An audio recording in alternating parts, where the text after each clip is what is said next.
ప్రార్థన చేసుకుందామండి. మహాపరిశుద్ధుడును మహోన్నతుడును మహాగణుడునైన పరలోకమందున కన్న తండ్రి, మీ పరిశుద్ధమైన ఉన్నతమైన నామమునకు యేసుక్రీస్తు ప్రభుల వారి పేరట మీకు కృతజ్ఞతాస్తుతులు చెల్లిస్తూ ఈ రాత్రి ఈ గ్రామంలో మీ మాటలు చెప్పడానికి మీ దాసుడిగా నన్ను ఈ స్థలానికి నడిపించినందుకు నీ స్తోత్రాలు. మీ పిల్లలకు మీ మాటలు ఎలా చెప్పితే అర్థమవుతావో అలా చెప్పడానికి నిలబడిన మీ దాసునికి సమయోచితమైన జ్ఞానమును, పరిశుద్ధాత్మ ప్రేరణను, మీ మాటలు చెప్పగలిగిన సామర్థ్యమును దయచేసి మీ మాటల చెప్పుటలో మీ దాసుడైన నాకు తోడుగా ఉండి నడిపించమని, వినే నీ పిల్లలు గ్రహించగలిగిన స్థితిని కలిగించమని యేసుక్రీస్తు ప్రభుల వారి పేరట ప్రార్థించి వేడుకొనుచున్నాం తండ్రి, ఆమేన్. మంచిదండి. మరి అందరూ చాలా ప్రయాసపడి మరి కార్యక్రమాన్ని ఏర్పాటు చేశారు. మీకు ఒక అవకాశం ఇస్తున్నాను. మీరు ఎంతసేపు చెప్పమంటే అంతసేపు చెప్తానండి. ఎంతసేపు చెప్పమంటారు? మరి నేను చెప్పినంతసేపు అటు ఇటు మెదలకూడదండి, కుదురంగా కూర్చోవాలి అండి. మీరు ఎంతసేపు చెప్పమంటే చెప్తాను, 10 నిమిషాలు చెప్పమంటే 10 నిమిషాలే చెప్తాను. అయితే నేను చెప్పే మాట దేవుంది కనుక మీరు శ్రద్ధగా ఉండాలమ్మా. అయినా కొంచెం వినండి అమ్మా. 10 నిమిషాలు చెప్పేసి నేను ముగించేస్తాను. జాగ్రత్తగా వాక్యం ఇది. ఎందుకంటే మనం దేవుని గురించి తెలుసుకోవాలి. మనం అందరం ఎక్కడి నుంచి వచ్చాము, మనం అందరము ఎవరి వారము, ఇవన్నీ మీకు తెలియాలి. యేసుక్రీస్తు వారి జన్మదిన వేడుక జరుపుకుంటున్నాం ప్రపంచవ్యాప్తంగా. ఒక దేశంలో జరగదండి ఈ పండుగ. ఎన్ని దేశాల్లో జరిగిద్దమ్మా? అమ్మా, మొత్తం ప్రపంచవ్యాప్తంగా చేసుకునే పండుగ ఇది ఏండి.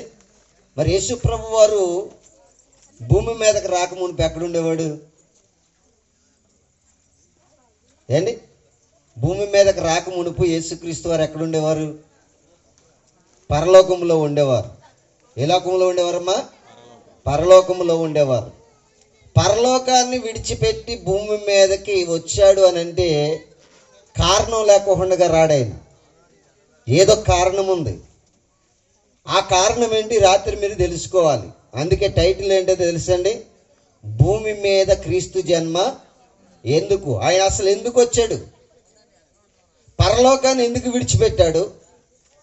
భూమి మీదకి ఎందుకు వచ్చాడు? అసలు ఆయన భూమి మీదకి రావలసినటువంటి కారణం ఏంటి? ఆయన పరలోకములో ఉండేవాడు. ఇప్పుడు కూడా ఎక్కడున్నాడు ఆయన ఏంటి? ప్రజెంట్ ఎక్కడున్నాడు యేసుక్రీస్తు వారు? పరలోకంలో ఉన్నాడు. మనం ఆయన పేరు చెప్పి ఇక్కడ భూమి మీద ఆయన జన్మదిన వేడుక చేసుకుంటున్నాం. అసలు ఆయన జన్మించడానికి మూల కారణం ఏంటి? చాలా కారణాలు ఉన్నాయి. ఒక కారణం చెప్తాను ఈ రాత్రి, మీరు అది నేర్చుకోవాలి. అమ్మా, మనకు వ్యాధి వస్తుంది. ఎవరు కావాలి మనకి? వ్యాధి వచ్చినప్పుడు ఎవరు కావాలమ్మా? డాక్టర్ కావాలి కదండి. బాగా వినాలి, అందుకే చెప్తున్నాను. మీరు ఇప్పుడు వ్యాధి వచ్చినప్పుడు మనకి కావలసిన వాడు ఎవరో తెలుసండి? వైద్యుడు కావాలి. యేసుక్రీస్తు వారు భూమి మీదకి వైద్యుడిగా ప్రవేశించాడు. అదే ఈ రాత్రి మీకు చెప్పబోయే పాఠాంశం. భూమి మీదకి ఎందుకు వచ్చాడు తెలుసండి? వైద్యుడు. ఎందుకు ఆయన వైద్యుడిగా రావాల్సి వచ్చింది అనంటే, భూమి మీద ఉన్న ప్రతి మనిషి కూడా రోగముతో నింపబడిపోయాడంట. దేంతోనంటమ్మా? రోగం. పూర్వకాలంలో రోగం వస్తే మనుషులు ఏం చేసేవారంటే నాటు వైద్యం చేయించుకునేవారు. ప్రియులారా, ఏ వైద్యం అమ్మా? అమ్మ వినాలి, అటు ఇటు మెదలకూడదు. వాక్యం చెప్పేటప్పుడు ఇది దేవుని మాట, నా మాట కదా కదా తల్లి. ఎవరి మాట ఇది? ఇది చాలా విలువైంది. ఈ మాటను పోగొట్టుకోకూడదు. ఈ మాట చెప్పబడేది దేవుని మాట. దేవుని మాట శ్రద్ధగా వింటే మీరందరూ కూడా బాగుపడతారు అండి. యేసు జన్మలో ఉన్న పరమార్థాన్ని రాత్రి మీరు ఎరగాలని ప్రభు పేరట మీకు మనవి చేస్తున్నాను. ప్రియులారా, పూర్వీకులు ఏం చేసేవారంటే ఏదైనా వ్యాధి వస్తే ఆ వ్యాధిని నిర్మూలన చేసుకోవడం కోసం వైద్యుని దగ్గరికి వెళ్ళేవారంటండి. ఆ వైద్యం ఏంటంటే నాటు వైద్యం. మీరు కూడా ఎప్పుడైనా మనము పొలం పనులకు వెళ్ళినప్పుడు చేయి తెగితే ఏం చేస్తామమ్మా? చేయి తెగితే ఏం చేస్తాం? చేయి తెగిన, కాలు తెగిన గుంటగర్ర రాకు అంటారు, తెలుసండి? ఏ ఆకమ్మ అది? గుంటగల్ల రాకు. దాన్ని నలిపేసి, ఆకంతా నలిపేసి దాని రసాన్ని ఎక్కడైతే తెగిందో అక్కడ పోస్తాం. ఏమా? ఎక్కడైతే తెగిందో అక్కడ వేస్తాం. ఆ రసము ఆ తెగిన చోట పడగానే పుండేమైపోద్ది?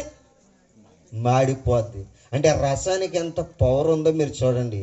అంటే రసం రావాలంటే ఏం నలిగిపోవాలి? ఆకు నలిగిపోవాలి. యేసుక్రీస్తు వారి భూమి మీదకి నలిగిపోవడానికి వచ్చాడు. ఈ రాత్రి మీరు చాలా శ్రద్ధగా ఉండాలి. బైబిల్లో చూపిస్తాను ప్రతి మాట కూడా మీకు. యేసు ప్రభు వారు ఎందుకు వచ్చాడమ్మా? నలిగిపోవడానికి వచ్చాడు. ఆకులాగా నలిగిపోయి ఆయన రక్తము అనేటువంటి మందు మనిషిలో ఉన్న రోగం కొరకు ఇచ్చాడంటండి పిల్లరా. మనిషిలో ఉన్న రోగం ఏంటి అండి? మనిషిలో ఏ రోగం ఉంది చూస్తారా? ఒక్కసారి మీ బైబిల్ తెరిచి చూడండి. ఒకసారి ఒక్క మాట మనం చూద్దాం. ఇర్మియా గ్రంథము ఒకసారి చూద్దాం మనము బైబిల్ తెరిచి. ఇర్మియా గ్రంథము అండి 17వ అధ్యాయము 9వ వచనం ఒకసారి చదవండి తల్లి. ఇర్మియా గ్రంథము 17వ అధ్యాయము 9వ వచనం. హృదయము అన్నిటికంటే మోసకరమైనది, అది ఘోరమైన వ్యాధి కలది అంటున్నాడు. చూడండి, ఏ వ్యాధి కలది అంటమ్మా? ఘోరమైన వ్యాధి ఎక్కడ ఉంది? మనిషిలో హృదయంలో ఉంది. ఏ డాక్టర్కి తెలియదు అది. ఏ వైద్యుడైనా కనిపెట్టాడని హృదయంలో రోగం ఉందని అండి? యేసు ప్రభు వారు కనిపెట్టాడు. ఎవరు కనిపెట్టారమ్మా? యేసు ప్రభు వారు కనిపెట్టాడు. హృదయంలో మనిషిని, ప్రతి మనిషి హృదయంలో ఏముందంట? రోగం ఉంది. ఆ రోగం పోవాలని అంటే నీకు ఎవడు అవసరం? వైద్యుడు అవసరం అండి. పూర్వకాలంలో ఒక రాజు, ఇశ్రాయేలీల ప్రజలను ఏలినటువంటి ఒక రాజు ఉన్నాడు. ఆయన పేరు ఏం పేరేనంటే యెషయా గారు. ఏం పేరమ్మా? యెషయా. ఆయనకంటే మరణకరమైన వ్యాధి కలిగిందంట. ఏ వ్యాధి? మరణకరమైన వ్యాధి కలిగిందంట. మరణకరమైన వ్యాధి కలగగానే ఆ మరణకరమైన వ్యాధితో ఆయన బాధపడుతుంటే దేవుడు ఒక మంచి సలహా ఇచ్చాడంటండి పిల్లరా. యెషయా గ్రంథము చూద్దామా ఒకసారి ఆ మాటను. యెషయా గ్రంథము రాజుల 2వ గ్రంథము 20వ అధ్యాయము 7వ వచనం చదువుదాం. రాజుల 2వ గ్రంథము 20వ అధ్యాయము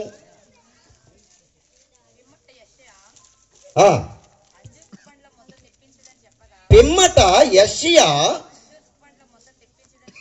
అంజూరపు పండ్ల ముద్దను తెప్పించడని చెప్పగా వారు దాన్ని తెచ్చి దేని మీద వేశారంటమ్మా? కురుపు మీద వేశారంట. ఏంటా కురుపు అని అనుకుంటున్నారా? మొదటి వచనంలో ఉంటుంది, 20వ అధ్యాయం మొదటి వచనంలో. ఆ దినములలో హిజ్కియాకు అదనమాట మరణకరమైన వ్యాధి వచ్చిందంట. ఏ వ్యాధి?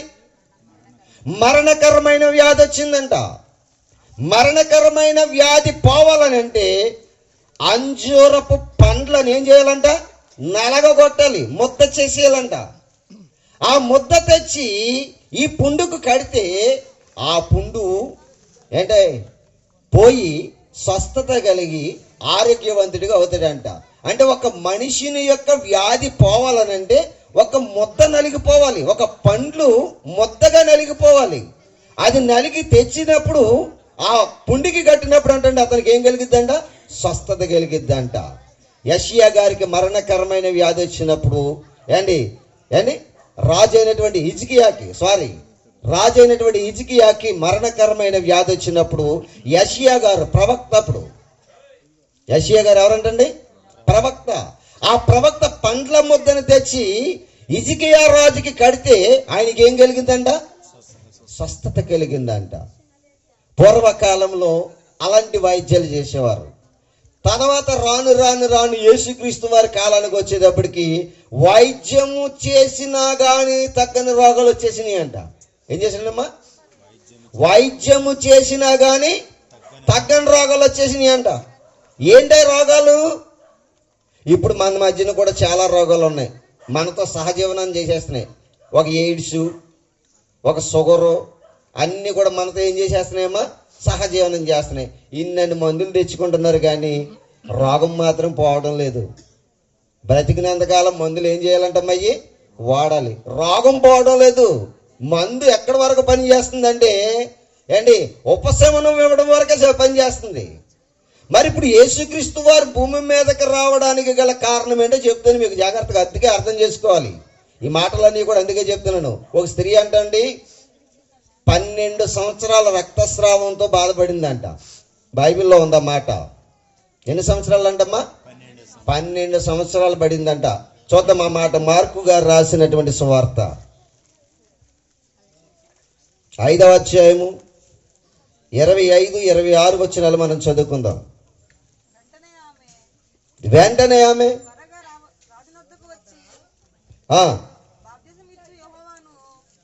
మార్కు గారు రాసినటువంటి సువార్త 5వ అధ్యాయము, వేరే చదవకండి అమ్మా. మార్కు గారు రాసినటువంటి సువార్త 5వ అధ్యాయము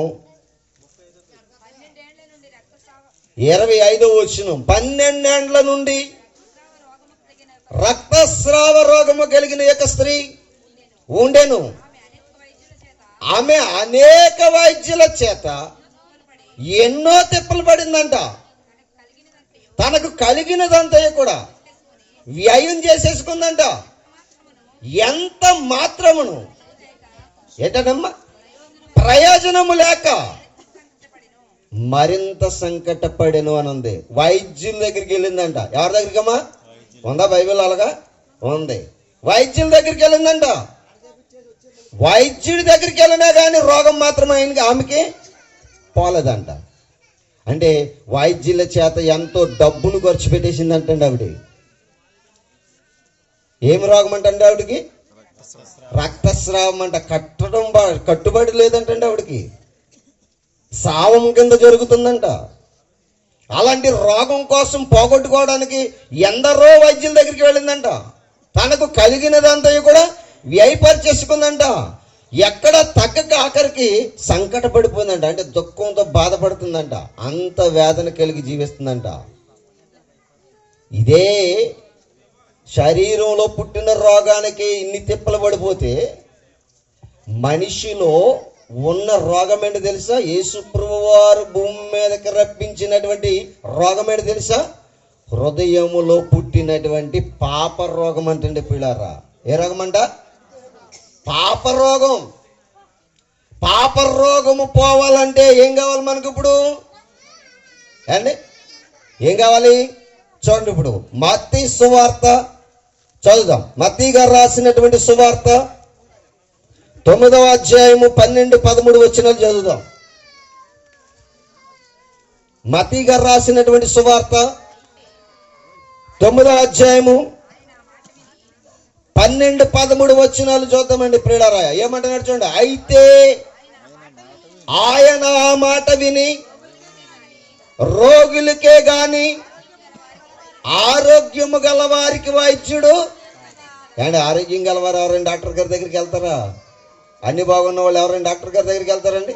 ఎవరు వెళ్తారు డాక్టర్ గారి దగ్గరికి? రోగం ఉన్న వాళ్ళు డాక్టర్ గారి దగ్గరికి వెళ్ళాలి.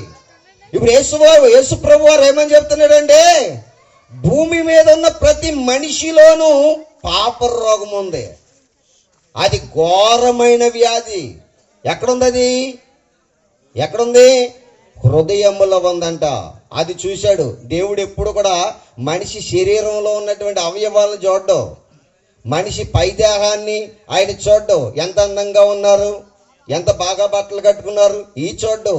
హృదయములో తేట తెల్లగా చూసి అనుకుంటాడు, మంచి ఆలోచనలు ఉన్నాయా, చెడ్డ ఆలోచనలు ఉన్నాయా? హృదయము వ్యాధి చేత నింపబడిందంట. మళ్ళీ మామూలు వ్యాధి కాదు అది. ఎలాంటి వ్యాధి అంట? ఘోరమైన వ్యాధి. ఈ ఘోరమైన వ్యాధి పోవాలంటే వైద్యుడు కావాలి. యేసుప్రభు వారి భూమి మీద ఎలాగ ప్రవేశించాడు తెలుసండి? వైద్యుడిగా ప్రవేశించాడంట. చదవండి మత్తయి సువార్త, మరలా చదవండి. ఆ మాట ఏమని రాయబడి ఉంది అక్కడ? అదిగో నేను పాపులను పిలవవచ్చి తిని గాని, అదనమాట.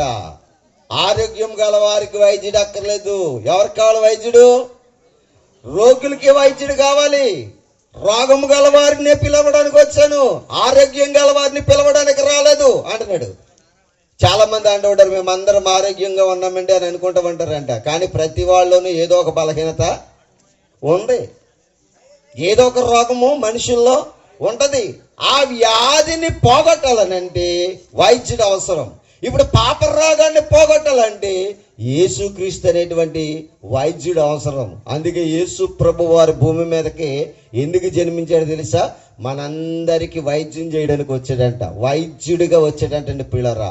యేసు ప్రభు వారండి చాలా అద్భుతమైనటువంటి మనసు కలిగిన వాడు అంటండి పిల్లరా. ఒకసారి యెషయా గ్రంథంలోనికి వెళదాం మనం. 53వ అధ్యాయము 5వ వచనాన్ని చదవండి పిల్లరా. యెషయా గ్రంథము 53వ అధ్యాయము 5వ వచనంలో ఏమని రాయబడి ఉందో చూడండి ఒకసారి. మన అతిక్రమ క్రియలను బట్టి అతడు గాయపరచబడెను, మన దోషములను బట్టి అదిగో చూడండి నల్లగా గొట్టబడెను. ఇందాక చెప్పాను మీకు, ఆకు ఏమైపోవాలంట? నలిగిపోవాలి. ఆకులో నలిగిపోతే ఆకులో నుంచి ఏమొస్తుందమ్మా? రసం. రసం వచ్చినప్పుడు తెగినటువంటి పుండును మార్పే శక్తి ఆ రసానికి ఉంది. యేసుక్రీస్తు నలిగిపోయి రక్తాన్ని కార్చింది ఎందుకో తెలుసా? మనందరి పాపాలు పోగొట్టడానికి. యేసుప్రభు అంటే సామాన్యుడు కాదు. ఆయన ఊరికినే రాలేదు. నేను పాపిని కాదనడానికి ఎవరు సరిపోరు. ప్రపంచంగా వ్యాప్తంగా చూస్తే దేవుడు దేవుడు దేవుడని కొనియాడబడుతున్నటువంటి మనుషులలో ఏ దేవుడైన మనిషి పాపము కొరకు రక్తం చిందించిన వ్యక్తి ఉన్నాడా? ఉన్నాడా? నేనున్నాను మీ మధ్యకు, నేను వస్తానని చెప్పినటువంటి దేవుడు ఉన్నాడు ఇప్పటి వరకు?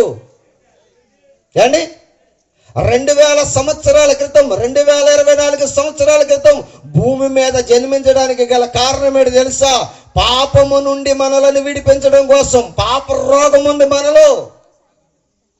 ఆ పాప రోగం దేంతో పోద్దో తెలుసా? మందేయాలి దానికి. అందుకే నల్లగా కొట్టబడ్డాడని చూడండి ఇక్కడ 5వ వచనం మరలా చదవండి, ఏమని రాయబడిందో. యెషయా గ్రంథము 53వ అధ్యాయం 5వ వచనం చాలా బాగా చదువుకోలమాట. మన అతిక్రమ క్రియలను బట్టి అతడు గాయపరచబడెను, మన దోషములను బట్టి అతడు నలగగొట్టబడెను, మన సమాధానార్థమైన శిక్ష అతని మీద పడెను, అతడు పొందిన దెబ్బల చేత మనకు స్వస్థత కలుగుచున్నది చూడండి. అతడు పొందిన దెబ్బల చేత మనకేం కలిగిందంట? అండి రోడ్డులో పెట్టి ఆకును దంచితే నలిగిపోతా నలగదా? బాగా గమనించాలి మీరు అందరూ కూడా. ఆకుని రోడ్డులో పెట్టి దంచాలి, దంచితే నలిగిపోతేనే దాంట్లో నుంచి వచ్చిన రసం నీ పాప రోగానికి మందుగా మారుతుంది. యేసు నలిగిపోవడానికి వచ్చాడు మీకోసం. ప్రపంచ మానవాళిలో ఉన్న పాప రోగాన్ని పోగొట్టడం కోసం సిలువలో నలిగిపోయాడు యేసు ప్రభు వారు. పండగ అంటే ఏంటనుకుంటున్నారు? మీరు బాగుపడటం పండగ, మీరు ఆరోగ్యవంతులుగా మారటం పండగ. యేసు ప్రభు వారు చేసుకునే పండగ చేసుకోవాలి. యేసు ప్రభు వారు ఎప్పుడు పండగ చేసుకుంటాడో తెలుసా? వైద్యుడికి ఎప్పుడు సంతోషమో తెలుసా? ఆయన చేసిన ట్రీట్మెంట్ పనిచేసి ఒక రోగి ఆరోగ్యవంతుడిగా మారినప్పుడు అండి వైద్యుడికి సంతోషం. ఇప్పుడు యేసు ప్రభు వారికి సంతోషం కలగాలంటే ఆయన పెట్టిన ప్రాణము నీ పాపాన్ని తొలగించి నిన్ను రక్షణలోనికి నడిపించాలి. అప్పుడు దేవునికి సంతోషం. క్రిస్మస్ పండుగ అంటే సామాన్యమైంది కాదు. యేసు ప్రభు వారు 2024 సంవత్సరాల భూమి మీదకి రావడానికి కారణం ఏంటనుకుంటున్నారు? నలిగగొట్టబడడానికి వచ్చాడు ఆయన. నలిగిపోవడానికి వచ్చాడు యేసు ప్రభు వారు. చాలా మంది పాకలేసి ఏండి అందులో ఒక తొట్టెట్టి, తొట్టులోనేమో ఒక బొమ్మ ఎట్టి లాలి లాలి అని పాడుతున్నాడు. ఆయనేమో పరలోకంలో ఉన్నాడు. లాలి పాడించుకోవడానికి రాలేదు, నలగగొట్టబడడానికి వచ్చాడు యేసు. నీ పాప రోగం అని తీసివేయడానికి వచ్చాడు యేసుక్రీస్తు వారి భూమి మీదకి. మనుషులు గ్రహించాలి. ప్రియమైన దేవుని వారలారా, మా పాపాన్ని పోగొట్టేవాడు ఫలానా దేవుడు అనేటువంటి వ్యక్తులు ఎవరైనా ఉన్నారా? మనుషుల పాప పరిహారార్థము నిమిత్తము నలగొట్టబడిన దేవుడు భూప్రపంచంలో ఎవరైనా ఉన్నారా? యేసుక్రీస్తు తప్ప. యేసుక్రీస్తు వారు సిలువ వేయబడ్డాడు మనుషులందరి ఎదుట. ఆయన కన్యమర్య గర్భాన పుట్టాడు, పుట్టింది నిజం. ఆయన పెరిగింది నిజం. ఆయన బెత్లెహేములో పుట్టాడన్నది నిజం. ఎప్పటికీ ప్రపంచము రుజువులు చేసుకోవడానికి ఎప్పటికీ రుజువులు ఉన్నాయండి ప్రియులారా. యెరూషలేములో బాగా గమనించాలి మీరందరూ కూడా. యేసుక్రీస్తు అంటే ఒక సామాన్యమైన మనుషుడు అనుకోవద్దు. యేసుక్రీస్తు ప్రభుల వారు అంటే ఏదో పండగ చేసుకోవడానికి వచ్చాడు అనుకోవద్దు. నిన్ను ఆరోగ్యవంతుడిగా మార్చడానికి వచ్చాడు. నీవు ఆరోగ్యవంతురాలిగా మారాలి. నీకు రక్షణ ఎప్పుడైతే వస్తుందో అప్పుడు నీవు బాగున్నట్టు. ఆయన పొందిన దెబ్బల చేత మీకేం కలుగుతుందంట? స్వస్థత. బాగా గమనించాలి. చాలా మంది చెట్టు బెర్రలు తీసుకుని దంచుతారు. ఇది వరకు కురుపులేసి, చాలా మందికి పూర్వకాలంలో ఏమేసి అమ్మా, ఒళ్ళంతా కూడా తల మొదలుకుని అరికాలు వరకు కూడా ఏం చేసేసేయండి, కురుపులేసి అంట. కురుపులేసే వాళ్ళకి ఏం చేసేవారు తెలుసండి? తుమ్మ చెట్టు బెరడు తీసి ఉడకబెట్టి దాన్ని దాన్ని రసమంతా తెచ్చి ఆ పుండుల మీద వామితే ఆ పుండులన్నీ కూడా మాడిపోయాయంట. అంటే ఆ రసం రావాలంటే తుమ్మ చెట్టులో ఉన్నటువంటి బెరడు ఏమైపోవాలి? ఉడకబడాలి, నలగగొట్టబడాలి. నీ పాప రోగం పోవడం కోసం యేసుక్రీస్తు ప్రభువారు సిలువలో ఏమైపోయాడంట? నలగగొట్టబడ్డాడు. ఆయన నలగొట్టడం ఎవరికి ఇష్టమైందో తెలిసే 10వ వచనం చదవండి, ఏమని రాయబడి ఉందో. యెషయా గ్రంథము,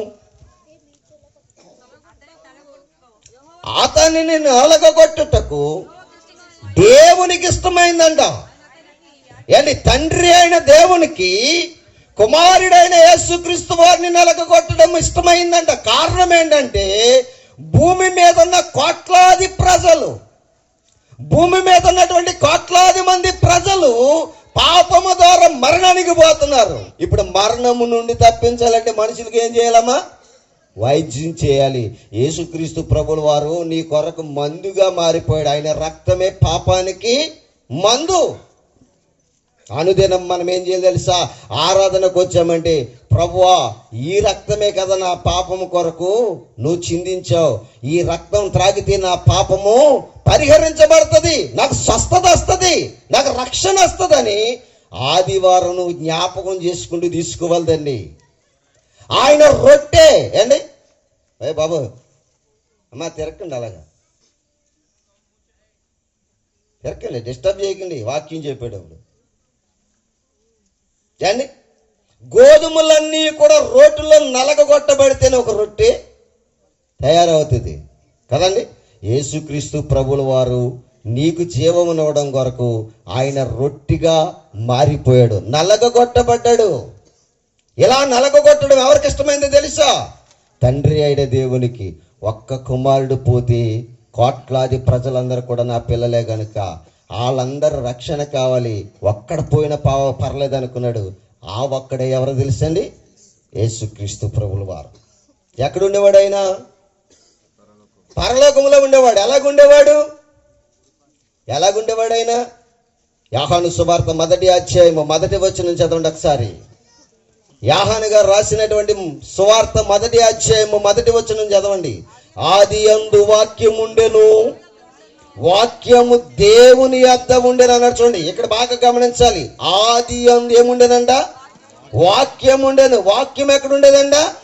దేవుని యొద్ద ఉండెను. ఇప్పుడు బాగా డిఫరెన్స్ బాగా ఆలోచించాలి. వాక్యం ఎవరి దగ్గర ఉందంట? దేవుని యొద్ద ఉండెను. వాక్యమే అదేంటి? వాక్యము దేవుని యొద్ద ఉందన్నాడు, మరలా వాక్యం దేవుడు అంటాడేంటి? బాగా ప్రశ్నించాలి మీరందరూ కూడా, బాగా ఆలోచించాలి మీరందరూ కూడా. యేసుక్రీస్తు వారు సామాన్యమైన మనుషుడు అనుకుంటున్నారు. మనుషుడు కాదు ఆయన. ఎవరంటమ్మా? దేవుడు. ఎందుకు వచ్చాడు దేవుడి భూమి మీదకే? మనుషులలో ఉన్న పాపాన్ని బట్టి మనుషులందరూ ఎక్కడికి పోతున్నారు తెలుసా? నరకములో ఆరని అగ్నిజ్వాలలోనికి ప్రతి మనిషి నశించిపోతుంటే, నశించిపోయిన మనిషిని రక్షించడం కోసం అతను నలిగిపోవడానికి వచ్చాడు భూమి మీదకి. భూమి మీద క్రీస్తు జనం ఎందుకు అనుకుంటున్నారు? ప్రపంచ మానవాళి హృదయాలలో ఘోరమైన వ్యాధి ఉందంట. ఏట వ్యాధి? పాపం. దావీదంటాడు, బాగా గమనించాలి, దేవా నా హృదయములో పాపము లక్ష్య పెట్టిన ఎడల నీవు నా మనవిని వెనకయుందువు కదా. నా హృదయంలో పాపమును కలిగించుకుంటే నీవు నా ప్రార్థన ఆలకిస్తావు కదా అని చెప్పాడు. అంటే అర్థం ఏంటి తెలిసిండే ప్రియులారా? మన హృదయంలో పాపం ఉంటే మనం ఎంత ప్రార్థన చేసిన దేవుని దగ్గరికి చేరదు. దేవుడు మన ప్రార్థన ఆలకించాలంటే పాపం పోవాలి. పాపం పోవాలంటే ప్రతి ఆదివారం మన సంఘంలో ఏం చేయాలి తెలుసా? క్రీస్తు యొక్క త్యాగాన్ని జ్ఞాపకం చేసుకోవాలి. ఆయన నలిగిపోయాడు మీ అందరి కొరకు, మనందరి కొరకు త్యాగం చేశాడు యేసుక్రీస్తు వారు. ఆయన త్యాగంలో మనకి రక్షణ ఉంది, ఆయన త్యాగంలో మనకి విడుదల ఉంది, స్వస్థత ఉంది. అదే చెప్పాడు యెషయా గారు. ఏమని చెప్పాడమ్మా? అతడు గాయపరచబడెను, అతడు పొందిన దెబ్బల చేత మనకి ఏం కలుగుతుందంట? స్వస్థత. అండి అంజూరపు పండ్ల ముద్ద కూడా ఏమైపోయిందంట? నలిగిపోయింది, దంచబడింది. అతడు పొందిన దెబ్బలు అంటే అర్థం ఏంటి అనుకున్నారు? అండి రోడ్డులో ముద్ద వేసేసి రోకలతో కొడతా ఉంటే ఏమవుతుంది? అది నలిగిపోతుంది, దెబ్బలు పొందుతుంది. అది కాయ దెబ్బలు పొందకపోతే ఔషధం తయారవదు. ఔషధం తయారవ్వాలంటే కాయమైపోవాలంట, నలిగిపోవాలి. యేసుక్రీస్తు వారు కూడా ఔషధంగా మారిపోవడం కోసం, ఔషధం అంటే మందు అండి. ఔషధం అంటే ఏంటమ్మా? మందు. రోగానికి మందుని ఏమంటారు తెలుసండి? ఔషధము అంటారు పిల్లరా. ఈ ఔషధంగా మారిపోయాడు యేసుక్రీస్తు వారు. ఎప్పుడు వచ్చాడు అనుకుంటున్నారు? 2024 సంవత్సరాల క్రితం వచ్చాడు. ఎప్పటికి ఉందా ఆయన యొక్క మందు అని అంటే ఎప్పటికి సంఘాలలో ఉంది. ఎప్పటికి కూడా సంఘాలు ఏముందమ్మా? ఆయన మన పాప రోగాన్ని పోగొట్టే మందు ఆయన రక్తము, ఆయన శరీరము. జ్ఞాపకం చేసుకున్నారా? ప్రతి ఆదివారం సంఘాలలో మనము ఆరాధన తీసుకుంటున్నారా? బాప్తిసం పొందిన మనం అందరం కూడా ఆరాధన తీసుకుంటున్నాం కదా. ఆ ఆరాధనలు ఏముందో తెలుసా? నీ పాపానికి స్వస్థత ఉందండి పిల్లరా. ఆ స్వస్థతను కలిగించడం కోసమే యేసుక్రీస్తు వారు 2024 సంవత్సరాల క్రితం భూమి మీదకి వచ్చాడు అని చెప్తున్నాడు. ఆయన నేనేం చెప్తున్నాడండి? ఆయన ఏమని చెప్పాడంట? నేను పాపులను పిలవచ్చి తిని కానీ నీతిమంతులను పిలవరాలేదు. రోగము గల వారికి ఆ వైద్యుడు అవసరం కానీ ఆరోగ్యము గల వారికి ఎవరికి కూడా వైద్యుడు అవసరత లేదు అని చెప్పాడు. మీరు బాగా ఆలోచించండి. యేసుక్రీస్తు వారి యొక్క జన్మ విధానం ఏంటనంటే, ఆయన బెత్లెహేములో పుట్టినటువంటి కారణం ఏంటంటే, అక్కడున్న ప్రజలు ఎక్కువగా ఏమైపోయారంటే పాపానికి చోటిచ్చిన వారిగా మారిపోయారంట. యూదులలో అందరూ కూడా దేవునికి ఎవ్వరు కూడా చోటు ఇవ్వలేదంట. మనం కూడా హృదయాలలో దేవునికి చోటిచ్చిన వారం కాదు. మనము వాక్యాన్ని హృదయంలో దాచుకుంటే వాక్యమే ఏమై ఉన్నాడని చదువుకున్నాం. ఇప్పుడు దేవుడు అయి ఉన్నాడని చదువుకున్నాం. ఇప్పుడు దేవుడు వాక్య రూపంలో ఉన్నాడు కనుక వాక్యం మన హృదయంలో ఉంటే ఇప్పుడు దేవుడు ఎక్కడ ఉన్నట్టు? మన హృదయంలో ఉంటాడు. హృదయంలో ఉండాలి అని అంటే ఒక్క మాట చెప్పి నేను ముగించేస్తాను. ఎందుకంటే మీకు చాలా టైం అయిపోయింది. చాలా సంగతులు చెప్పాలనుకున్నాను కానీ సమయం మించుకుపోయింది. నేను ఎంత చెప్పినా మరి ఇది డిస్టర్బ్ అయ్యే సమయం కనుక కొన్ని మాటలు నేను చెప్పేసి నేను ముగించేస్తాను. ఏమండి, ఎవరైనా కానీ ఒక ఇంటి నిండా పెంట వేసేసి ఆ పెంటలో నువ్వు నివాసం చేయమ్మా అంటే నివాసం చేసేవాళ్ళు ఎవరైనా ఉన్నారా ఇక్కడ? ఎవరైనా ఇంటి నిండా పెంట వేసేసి ఆ పెంటలో మీరు ఉండండి అంటే ఎవరైనా ఉంటారా? ఎవరు ఉండరు. మీకే ఎంత ఉంటే హృదయం నిండా పాపం పెట్టేసుకుని ప్రభువా నాలోనికి రా అంటే వస్తాడు దేవుడు? బాగా వినాలి. హృదయం నిండా పాపమే, ఘోరమైన వ్యాధిగా ఉన్నది. హృదయం నిండా ఘోరమైన వ్యాధి ఉన్నప్పుడు ఏండి మనుషులు ఒక రోగిని చూస్తేనే రోగితో సహవాసం చేయలేని పరిస్థితులు ఏర్పడిపోయినాయి. ఇప్పుడు బాగా వినాలి. ఎయిడ్స్ వచ్చిందంటే ఎయిడ్స్ వచ్చేసిందంటే అని ఆయన దగ్గరికి వెళ్ళడం మానేస్తున్నారు జనం. ఇప్పుడు షుగర్ వచ్చిందంటే అయ్యో షుగర్ పుండ్లు వచ్చేసినాయంటే ఆ మనిషిని చూడటమే మానేస్తున్నారు. ఇప్పుడు సహవాసాలు మానేస్తున్నారు. కారణం ఏంటంటే వ్యాధిని చూసి పక్కకు వెళ్ళిపోయే నీవు భయంకరమైన వ్యాధిని హృదయంలో పెట్టుకున్నావు కదా, దేవుడు నీ దగ్గరికి ఎలాగ వస్తాడు అండి? ఆ వ్యాధిని పోగొట్టుకోవడానికి మనకు మంచి వైద్యాన్ని, ఔషధాన్ని దేవుడు మనకి ఇచ్చాడు. అదే అండి ఆయన యొక్క శరీరము, ఆయన రక్తము. మీరు దీన్ని త్రాగునప్పుడల్లా మీకు ఏం కలుగుతుందో తెలుసా? మిమ్మల్ని పరిశుద్ధులుగాను, నిర్దోషులుగాను, పవిత్రులుగాను మార్చడం కోసం ఈ రక్తం మీకు ఉపయోగపడుతుందంట. యోహాను రాసిన మొదటి పత్రిక చదవండి, ఎంత బాగుంటుందన్నమాట. యోహాను గారు రాసినటువంటి మొదటి పత్రిక, మొదటి అధ్యాయము 7వ వచనం. యోహాను గారు రాసినటువంటి మొదటి పత్రిక,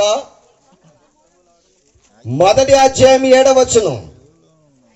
అయితే ఆయన వెలుగులోనున్న ప్రకారము మనమును వెలుగులో నడిచిన ఎడల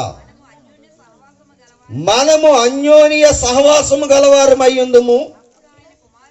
అప్పుడు ఆయన కుమారుడైన యేసు రక్తము ప్రతి పాపము నుండి, అదమ్మా ఆన్సర్ వస్తుందా మీకు? ఆన్సర్ తెలుస్తుందా? ప్రతి పాపము నుండి మనలను పవిత్రులనిగా చేస్తుందంట. ఏ రక్తము? ఎవరి రక్తమైన పవిత్రులుగా మార్చేది ఉందా భూమి మీద? ప్రశ్నించుకోండి. పలానా ఆయన రక్తం మనల్ని పవిత్రంగా మారుస్తుంది అని చెప్పేసి ఎవరి రక్తమైన పాపిని పవిత్రంగా మార్చే రక్తం భూమి మీద ఉందా? యేసుక్రీస్తు రక్తం తప్ప. ఆయన ప్రాణం పెట్టడానికి కారణం అదేనండి. ఆయన ప్రాణం పెట్టడం కోసం వచ్చాడు, మీకోసం, మనందరి కోసం. ప్రతి పాపం, వ్యభిచార పాపమా, నరహత్య పాపమా, ఏంటి మద్య పాపమా, ఏంటి ఏదైనా ప్రతి పాపము నుండి ఆయన రక్తము ప్రతి పాపము నుండి నిన్నేం చేస్తుందంట? ఏంటి పవిత్రులుగా మారుస్తుందంట. బట్ వన్ కండిషన్స్ ఏంటి అంటే, నేను పాపినని ప్రభు దగ్గర ఒప్పుకోవాలి. నేను పాపినని ప్రభు దగ్గర నువ్వు ఒప్పుకుంటే ఆయన రక్తము నిన్ను కడిగి పవిత్రునిగా మార్చి పరిశుద్ధునిగా చేసి మరణము నుండి తప్పించి పరలోకానికి తీసుకెళ్లేటువంటి మహా గొప్ప యాగం, యజ్ఞం యేసుక్రీస్తు వారి భూమి మీద చేయడానికి వచ్చాడు. అదే భూమి మీద క్రీస్తు జన్మ ఎందుకు అనేటువంటిది టైటిల్లో ఉన్నటువంటి పరమార్థం. బాగా గమనించాలి ప్రియమైన దేవుని వాళ్ళరా. యేసుక్రీస్తు అంటే ఒక సామాన్య మనుషుడిగా చూడకండి. 3 మేకులు పీక్కోలేడని ఒకడంటాడు. పీక్కోలేక కాదు, పీక్కుంటే మీకు రక్షణ లేదు. ఏంటి ఆయన దేవుడైతే సిలువకి ఎందుకు అప్పగింపబడేవాడు అనేవాడు ఒకడు. ఆయన సిలువకు అప్పగింపబడకపోతే పాపకు విమోచన మీకు లేదు. బాగా గమనించాలి. మీకు ఇందాక నుంచి అదే చెప్తున్నాను. ముద్దగా కాయ దంచబడకపోతే రోగము నిర్మూలన కాదు. రోగము నిర్మూలన కావాలంటే కాయ ఏం చేయబడాలంట? దంచబడాలి, ముద్దగా మారిపోవాలి, గాయానికి కట్టబడాలి. ఆ గాయము కట్టబడడం కోసం యేసుక్రీస్తు వారు నలిగిపోయాడు. నేను ఒక విషయం చెప్తాను, జాగ్రత్తగా గమనించండి ప్రియమైన దేవుని వాళ్ళరా. యేసు ప్రభు వారిని ఒక రాత్రి పట్టుకుంటారు. ఎక్కడ పట్టుకున్నారు ఆయన్ని? గెత్సేమనే తోటలో పట్టుకుంటారు. పట్టుకున్నప్పుడు పేతురు గారి దగ్గర కత్తోటి ఉంటుంది. అమ్మా మీరు అటు ఇటు తిరుగుతూనే ఉన్నారు అంటే వాక్యం అంటే మీకు అసలు శ్రద్ధ లేదనమాట. వాక్యం ఎవరిదని చెప్తున్నాను నేను? వాక్యం ఎవరిదమ్మా? దేవుని మాట ప్రకటించబడుతున్నప్పుడు అలా తిరగకూడదు, అశ్రద్ధ చేయకూడదు. అంటే మీరు దేవుణ్ణి అవమానపరుస్తున్నారు, నన్ను కాదు. నన్ను అవమానపరిచినా పర్లేదు, దేవుణ్ణి అవమానపరచకండి. ఏంటి బాగా గమనించాలి. ఏం చెప్పాను ఇప్పుడు మీకు? ఏం చెప్పాను నేను మీకు ఇప్పుడు? గెత్సేమనే తోటలో యేసు ప్రభు వారిని పట్టుకున్నప్పుడు పేతురు దగ్గర ఏముందంటమ్మా? కత్తి. యేసు ప్రభు వారిని పట్టుకోగానే పేతురు గారు కత్తెత్తి చెవి నరికేశాడు. పట్టుకున్నవాడిని యేసు ప్రభు అంటాడు, పిచ్చోడా, నేను నా తండ్రిని వేడుకుంటే ఎవరు కూడా నన్ను పట్టుకోవడానికి సరిపోరు. నేను ఎందుకు పట్టబడ్డాను తెలుసా? నా తండ్రి చిత్తం. ఆయన ప్రపంచవ్యాప్తంగా ఉన్న ఆయన పిల్లలందరూ కూడా మార్పు చెందాలి. వాళ్ళలో ఉన్న రోగం పోవాలంటే నేను ఈ యాగము చెయ్యాలి. ఈ యాగం నన్ను చేయొద్దని ఆటంకపరచడానికి సాతానా నువ్వెవరు? శిష్యుని ఏమన్నాడండి ఆయన? సాతానా అంటున్నాడు. సంఘంలో ఎవరినైనా ఏంటి సాతానా ఇలా చేస్తున్నావు అని అన్నాం అనుకోండి, ఇంక సంఘంలో కనపడతాం మనం. మరి పేతురు ఉన్నాడా లేడా? మరి మనల్ని సాతానా అనకూడదు. మళ్ళీ సాతానా ప్రభు అంటాం. పోనీ ప్రభువులాగా చచ్చిపోతాం మనం. మరి అటు కాదు ఇటు కాదు. సాతానా అనకూడదు, ప్రభు అనకూడదు. ప్రభు అయ్యేలాగా ఆయన నువ్వు యేసు ప్రభు అమ్మ అంటే చచ్చిపోతావు, ఆయనలాగా సావు. సాతానా అంటే సాతాన్లా నన్ను సాతాన్ అంటావా? మరి ఇంకెలాగా? ప్రపంచ మానవాళి యొక్క జీవితాలు ఎలాగున్నాయో చూడండి ప్రియమైన దేవుని వాళ్ళారా. ఆలోచించండి. యేసు ప్రభు వారు అంటున్నాడు, నేను ఇప్పుడు తండ్రిని వేడుకుంటే సమూహమే వచ్చేస్తుంది. అసలు నేను కాపాడిన వాళ్ళకి అసలు నా వెలుగు ప్రకాశించిందండి. ఒకసారి కొండ మీదకి వెళ్ళాడు మోషే, ఏలియా, వీళ్ళందరూ కనిపిస్తున్నారంట. ఎవరికి? పేతురు గారికే. పేతురు గారిని కొండ మీదకి తీసుకెళ్ళాడు. పేతురు గారికి తీసుకెళ్ళినప్పుడు ప్రార్థన చేస్తుంటే ఈయన కూడా వెలుగుగా మారిపోయాడు. మోషే కనిపిస్తున్నాడు, ఏలియా కనిపిస్తున్నాడంట. ప్రభువా 3 పర్ణశాలలు కట్టేస్తాను ఇక్కడ అంటున్నాడు పేతురు గారు. ఎన్ని పర్ణశాలలు అంటమ్మా? 3 అంటండి. ఆయన తేజో మహిమను చూడగలిగిన వారు ఎవరు కూడా లేరు. ఏంటి వాళ్ళు వచ్చినప్పుడు పట్టుకోవడానికి వచ్చినప్పుడు ఆయన తండ్రిని వేడుకుని ఆయన మహిమను ఒకసారి ఇమ్మన్నాడంటే అక్కడికి వచ్చిన వాళ్ళందరూ కూడా పట్టుకోవడానికి కూడా ఉండరు, చచ్చిపోతారు అందరూ కూడా. ఎందుకు అనలేదు? శరీరధారిగా రావడానికి గల కారణం ఏంటంటే నీ పాపాన్ని తీయడానికి, నీ రోగాన్ని తొలగించడానికి వచ్చాడు. యేసు ప్రభు వారు పవిత్రులనుగా మార్చడానికి వచ్చాడు. ఆయన రక్తము ప్రతి పాపము నుండి మనుషులను ఏం చేస్తుందంట? కడిగిద్ది. జాగ్రత్తగా వినాలి. యేసుక్రీస్తు వారి యొక్క రక్తాన్ని మనము అసామాన్యంగా లెక్కేస్తున్నాం. కానీ ఇప్పుడైనా కానీ మనలో ఎవరైనా ఉంటే ఏండి ఆయన రక్తము ప్రతి పాపము నుండి మనల్ని ఏం చేస్తుందంట? పవిత్రులనుగా మారుస్తుందంట. ఎలా మారుస్తుందండి అని మీరు అంటారా? మన పాపాలు ఎలా కడగబడతాయండి అని మీరు అనుకుంటున్నారా? మీ పాపాలు ఎలా కడగబడతాయో బైబిల్ గ్రంథంలో దేవుడు రాశాడు. ఒక్క మాట మనం చదువుకుందాం. అపొస్తలుల కార్యాలు 22వ అధ్యాయము 16వ వచనం. అపొస్తలుల కార్యాలు 22వ అధ్యాయము 16వ వచనం చదువుదాం. గనుక నీవు తడువ చేయట ఎందుకు? లేచి ఆయన నామమును బట్టి ప్రార్థన చేసి బాప్తిస్మము పొంది నీ పాపములను కడిగి వేసుకుని అంటున్నాడు. అంటే బాప్తిస్మం ఏం చేస్తుంది? నీ పాపములన్నిటిని కూడా ఏం చేస్తుంది అంటమ్మా? కడిగి వేస్తుంది. మరి ఎంతమంది బాప్తిస్మం పొందారు? ఎంతమంది పాపాన్ని కడిగేసుకున్నారు? ఎంతమంది యేసుక్రీస్తు నా రోగాన్ని తీయడానికి నలిగిపోయాడని ఆయన రొట్టెను, ఆయన ద్రాక్ష రసాన్ని, ఆయన రక్తాన్ని తాగుతున్నారు? చెప్పండి. పోయిందా పాప రోగం? పాపాన్ని విడిచిపెట్టమా? బాప్తిసం పొందమా? ఇంకా ఆయన చేసిన త్యాగాన్ని పట్టించుకోమా? ఇంకెందుకండి మనకి క్రిస్మస్? ఎందుకు క్రిస్మస్? క్రిస్మస్ అంటే ఏంటనుకుంటున్నారు? మీరు పొందినటువంటి పాపములన్నీ కూడా క్రీస్తు రక్తములో కడగబడడానికి బాప్తిసం పొందాలి, మారు మనసు పొందాలి. మీరు జీవితాన్ని మార్చుకుని ప్రభుకి అర్పిస్తే ఆయన రక్తం ప్రతి పాపము నుండి మనల్ని ఏం చేస్తుందంట? కడిగి పవిత్రులుగా మారుస్తుందంట. నీలో పవిత్రత లేకపోతే, పాపిగా చనిపోతే నువ్వు ఎక్కడికి వెళ్తావో తెలుసా? పాపులకు పాపులకు ఉన్న ప్లేస్ ఏంటి తెలుసా? ఆరని అగ్ని, ఆరని అగ్ని, చావని ఆత్మ. అగ్ని ఆరదు, పురుగు చావదు. అందుకనే దేవుడు చూశాడు, కోట్లాది మంది ప్రజలు, మన పూర్వీకులందరూ కూడా మారు మనసు లేకుండా, బాప్తిసం లేకుండా పాపంలో ఉండే చనిపోయారు. అనేక రకమైన పాపాల్లో ఉండి చనిపోయారు. వాళ్ళందరూ కూడా నరకానికి వెళ్ళిపోయారు. వాళ్ళ గోల చేయబట్టి యేసుక్రీస్తు ప్రభువు వారిని మనకు 2024 సంవత్సరాల క్రితం భూమి మీదకి పంపించాడు. ఎవరి గోలను బట్టి? ఎవరి గోలను బట్టి?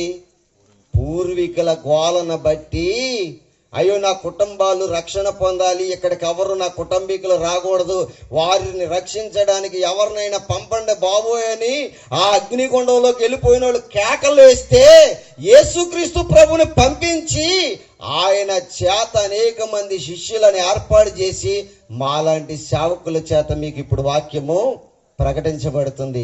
ఈ వాక్యాన్ని నిర్లక్ష్యం చేస్తే మీకు రక్షణ ఎక్కడ వస్తుంది? ఈ వాక్యాన్ని నిర్లక్ష్యం చేస్తే మీరు నరకాన్ని ఎలా తప్పించుకుంటారు? పాపము పోవడానికి బాప్తిసం అనేటువంటిది యేసుక్రీస్తు వారు భూమి మీద ఏర్పాటు చేశాడు. ఆ బాప్తిసం పొందకపోతే మీ పాపాలు ఎలా కడగబడతాయి? మీరు పవిత్రులుగా మారాలనంటే యేసుక్రీస్తు రక్తం ఒకటే శరణ్యం. ఆయన మహాయజ్ఞం చేశాడు భూమి మీద. ఆ యజ్ఞమే లేకపోతే మీ పాపానికి పరిహారార్థము లేదు ప్రియమైన దేవుని వారలారా. అందుకే మీరందరూ కూడా మీ పాపములన్నీ కూడా కడుక్కోవడానికి ఎక్కడికి రావాలంటమ్మా? బాప్తిసం పొందాలి. మీకు మధ్య మంచి సేవకులు ఉన్నారు, వాక్యాన్ని వింటున్నారు. ఆలస్యం చేయకండి. రేపు నీది కానే కాదు, రేపు నీది కాదు. రేపటి గడియలో నువ్వు ఉంటావో ఉండవో తెలీదు. నేడేమి జరిగినా మనకేమీ కూడా తెలీదు. అందుకనే ఈ దినమునే మనం ఏం చేయాలంట? అనుకూల సమయం అంది మనసు మార్చుకుని ప్రభుకి మన జీవితాన్ని సమర్పించాలి. రక్షించే నాదుడు భూమి మీద యేసుక్రీస్తు తప్ప ఇంకెవ్వరిని కూడా లేరు ప్రియమైన దేవుని వాళ్ళరా. ఇంకెవరైనా ఉన్నారంటే చూపించండి. యేసుక్రీస్తు లాంటి రక్షణనిచ్చేవాడు, యేసుక్రీస్తు లాగా సిలువ వేయబడి పాపుల పరిహారార్థము నిమిత్తం త్యాగం చేసి యజ్ఞం చేసినటువంటి దేవుడు ఎవరైనా ఉంటే ఎవరైనా చూపించమనండి. అలాంటి దేవుడు ఉన్నాడంటారా? ఏండి, మనం ఎవరి దేవుళ్ళ గురించి విమర్శించొద్దు, మన దేవుడి గురించి మాత్రమే చెప్పుకుందాం ప్రియమైన దేవుని వాళ్ళరా. యేసుక్రీస్తు వారు భూమి మీదకి 2024 సంవత్సరాల క్రితం రావడానికి గల కారణం ఏంటంటే మనలను రోగము నుండి స్వస్థపరచడం కోసం వచ్చాడు. ఏంటి ఆ రోగం?